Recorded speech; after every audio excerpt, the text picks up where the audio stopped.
In 117 AD, the Roman Empire controlled lands stretching from Africa to the Caspian Sea. For years, their powerful legions crushed every enemy in their path. But there was one land they could never conquer, Caledonia, now known as Scotland. The Picts fought back with deadly guerrilla tactics, using the mountains, forests, and their knowledge of the land. They repeatedly destroyed Roman forces. This is where the story of the legendary 9th Legion begins. One night, a Roman centurion named Quintus Dias is stationed at the remote border fort of Inchtuthil. Without warning, the fort comes under attack. Pict warriors storm the walls and slaughter nearly every Roman soldier inside. But he's taken prisoner and brought before the Pict leader, Gorlakon. Years earlier, Gorlakon was a simple farmer, but after the Romans killed his wife, he became a ruthless war chief. After being tortured, Dias is locked inside a small hut. While trying to move, he accidentally kicks through a weak section of the wall. Seeing his chance, he escapes through the opening and disappears into the night. Meanwhile, at a Roman camp near York, General Titus Flavius Virilis is preparing for another campaign. The next day, a messenger arrives with orders from the governor of Britain, Julius Agricola. Virilis is summoned to headquarters in Carlisle. There, Agricola orders him to lead the 9th Legion north and destroy the Picts responsible for the attack on Inchtuthil. Virilis has doubts, but he cannot refuse a direct order. The governor also assigns a tracker named Etain to guide the army. Etain is a woman from the Brigantes tribe whose tongue was cut out when she was young. At first, Virilis refuses to trust a native guide, but after learning how well she knows the land and the Picts, he reluctantly agrees to take her with them. The next day, Etain and General Virilis led 3,000 soldiers of the 9th Legion deep into Pict territory. Using her knowledge of the land, Etain guided the army as they searched for the enemy. At the same time, Quintus Dias kept moving through the frozen wilderness. The following day, 3 Pict warriors finally tracked him down. As the chase continued, Etain spotted them and alerted Virilis. Without wasting time, Virilis and his second-in-command Septus rode in.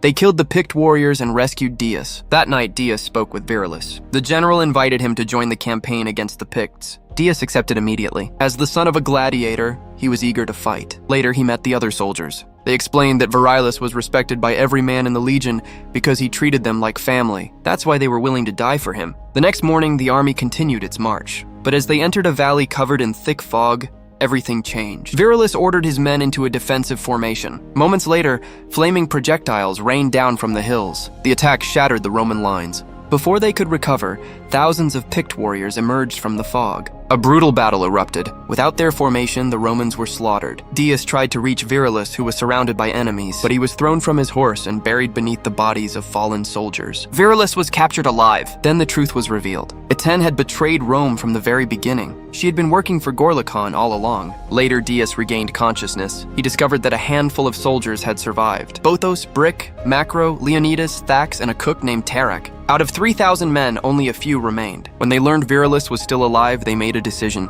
They would go after him. Now they had only one mission: rescue their general before it was too late. As they traveled, the group did everything they could to avoid being detected by the Picts. When they reached a river, they witnessed 2 Roman soldiers being chased down and brutally killed. Bothos became furious and instinctively drew his sword. The sound almost alerted Etain. Luckily, before she could investigate, she was called away to meet Gorlakon. Once they were gone, Dias led the group forward. Soon they found a cave and decided to rest there. While eating, they shared stories and tried to forget the nightmare they were living through. Meanwhile, at the Pict camp, Virilis was brought before Gorlakon. There, Gorlakon revealed Etain's past. When she was young, Roman soldiers killed her father. Her mother was also murdered, and Etain's tongue was cut out so she could never tell anyone what happened. Since that day, she had lived only for revenge against Rome. Later, Dias and his men finally located the Pict camp. That night, while Etain and Gorlakon were away, they quietly infiltrated the settlement. One by one, they silently killed the guards. They eventually found Virilis and tried to free him, but the chains holding the general were too strong to cut. At the same time, Thax spotted Gorlakon and Etain returning to the camp. Panicking, he hid inside a nearby hut. Inside was Gorlakon's young son. Not knowing who the boy was, Thax covered his mouth to keep him quiet and accidentally killed him. Meanwhile, Virilis realized there was no time left. He ordered Dias to leave him behind and get the remaining soldiers home. Reluctantly, Dias obeyed. The group escaped just before Etain and Gorlakon returned to the camp. Gorlakon doesn't care about his son's death. To him, it's just another casualty of war. Soon after, he forces Virilis into a fight he has no chance of winning. His opponent is Etain, already weak and exhausted. Virilis is quickly overwhelmed. Etain finishes him off with her spears. Meanwhile, Dias and the surviving soldiers continue heading north. When they reach the frozen hills, some men question his decision. They believe they should be moving south toward the nearest Roman fort. Dias disagrees. He knows the enemy will be waiting there. To avoid an ambush, he leads them in the opposite direction. Before leaving, Dias places Virilis's helmet on a stone as a final tribute. At the same time, Gorlikon orders Eten to hunt them down. Using her exceptional tracking skills, she quickly finds their trail. Knowing how dangerous she is, Dias keeps the group moving without stopping. They cross rocky hills and snow-covered mountains. Leonidas eventually becomes exhausted and asks for a rest. The next morning, the journey continues. While crossing open grasslands, the men hunt a deer. They use every part of the animal before moving on. Not long after, Eten discovers the remains of the deer. She immediately realizes her targets are close.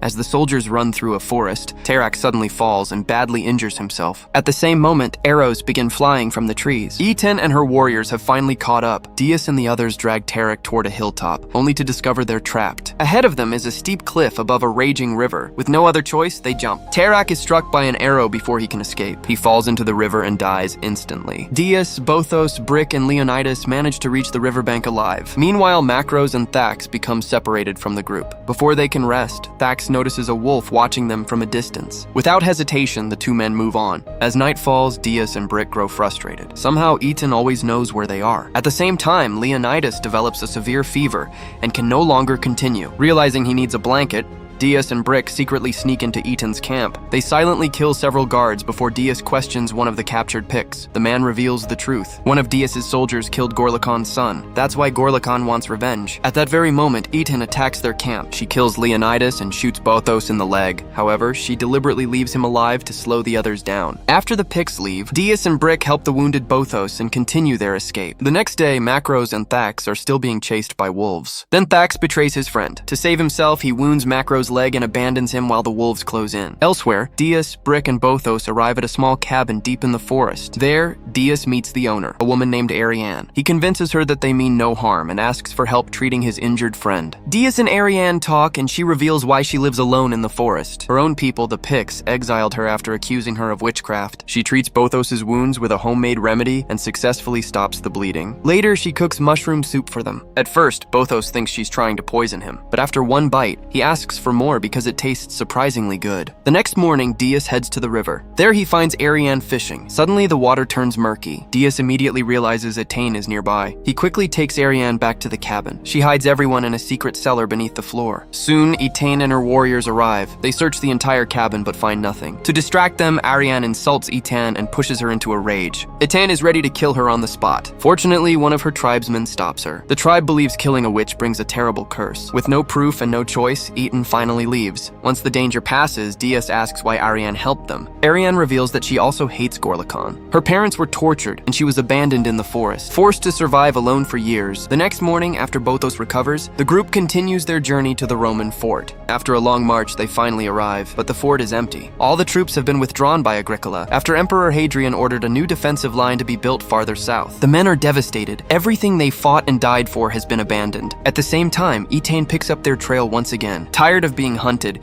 Dias decides to make his final stand. They seal the fort's gates and set the entrance ablaze. A brutal battle begins. One by one, Eten's warriors are killed. Brix defeats his opponent, but moments later, a spear strikes him down on the battlefield. Now only Dias and Bothos remain. Fighting side by side, they manage to kill the last of their enemies. That night, they reunite with Thax, who surprisingly survived. Thax claims that Macros was killed by wolves, but something about his story makes Dias suspicious. The next day, they continue toward Hadrian's wall. Suddenly, Thax threatens to kill Dias. The truth finally comes out. Thax was the man who accidentally killed Gorlikon's son, and he's terrified that his secret will be exposed. The two engage in a duel. This time, Dias wins and kills Thax. Meanwhile, Bothos reaches the fort but is mistaken for an enemy and shot by the guards. He dies from his wounds. Dias carries Bothos' body inside the fort and reports everything that happened to the governor and Roman officials. But behind closed doors, the leaders discuss something far worse. They don't want the public to learn about the destruction of the 9th Legion. To protect the Empire's reputation, they decide to erase all evidence. That includes killing Dias, the last surviving witness. Soon after, a woman brings him a cup of poisoned wine. Dias realizes the trap. He fights back and kills the guards sent after him. Although he escapes, he's badly wounded. In the end, Dias leaves the fort and returns to Ariane. The film ends with Dias turning his back on war and choosing a new life with the woman he loves.